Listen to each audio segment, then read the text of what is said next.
Magandang araw sa inyo lahat. Ngayon po ay tatalakayin natin ang isa sa pinakamahalagang pangyayari sa kasaysayan ng Pilipinas. Ito ang Cavite Mutiny noong 1872. Ayon sa pagsusuri ni Dr. Trinidad Pardo de Tavera, bagamat tila maliit na pag-aalsa, malaki ang naging epekto nito sa paglago ng damdaming makabayan at sa kasunod na revolusyon. Simulan natin sa kung paano ito naganap at ang mga naging resulta nito. Ayon kay Dr. Pardo de Tavera, hindi ito bahagi ng malawakang sagwatan gaya ng paniniwalaan ng mga Kastila. Ang mutiny ay nagsimula bilang isang isyu sa paggawa. Ang mga sundalong Pilipino at manggagawa sa arsenal ng Cavite ay nagalit dahil inalis ni Gobernador Rafael de Izquierdo ang kanilang mga pribilehiyo. Hindi na sila exempted sa pagbabayad ng buwis at sa sapilitang paggawa o polo. Dahil dito, nagalsa sila bilang protesta sa mga bagong patakaran. Tama, ng gabi ng Enero 20, 1852, pinangunahan ni Sergeant Lamadrid ang pag-aalsa ng mga sundalo at manggagawa ng Fort San Felipe de Cavite. Pinatay nila ang ilang opisyal na Kastila, iniisip na suportahan sila ng buong hukbo. Ngunit mali ang kanilang inaasahan, agad na tumugon si Gobernador Izquierdo sa balita ng pag-aalsa at pinadala ang mga sundalo upang durugin ito. Ang pag-aalsa ito ay ginamit ng mga Kastila, lalo na ng mga praile upang palakihin ang takot sa mga Pilipino at igiit na may isang malaking sabuatan laban sa pamahalaang Kastila. Pinalabas silang isang malawakang revolusyon ang Cavite Mutiny, na di umano'y naglalayong patansikin ang mga pamahalaan. Dahil dito, napigilan nila ang mga reforma at nagpatibay ang kanilang kontrol sa kapangyarihan, lalo na sa mga aspekto ng edukasyon at sibil na pamahalaan. Ayon kay Dr. Pardo de Tavera, malinaw na ang mutiny ay isang lokal na pang-ekonomiya issue lamang.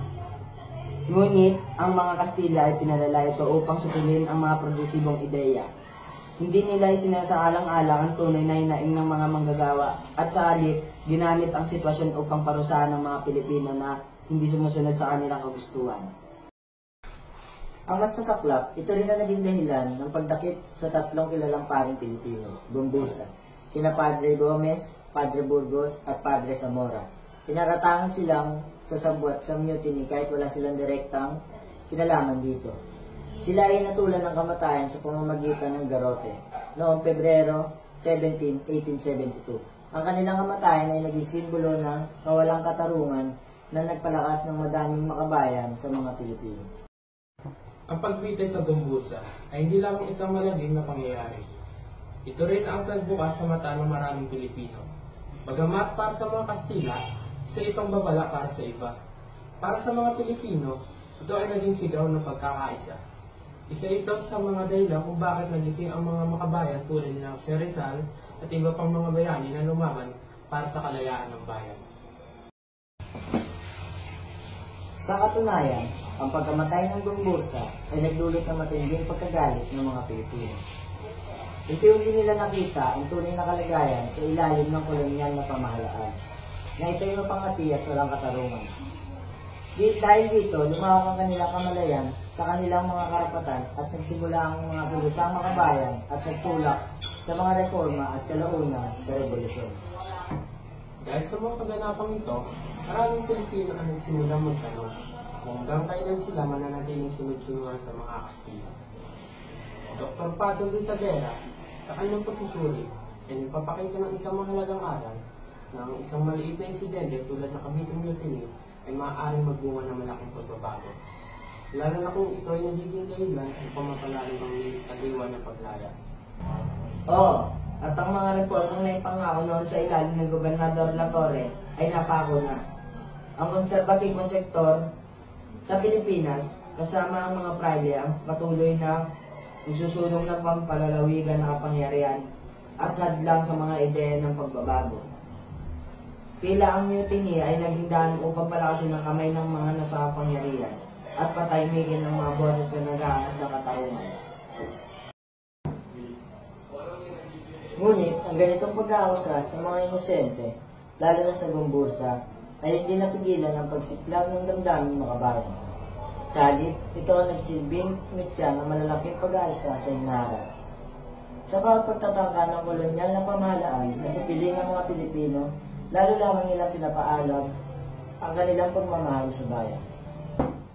Talaga nga naman, ang Cavite Mutiny ng 1872, bagamat maliit sa simula, ay nagdala ng malalim na epekto.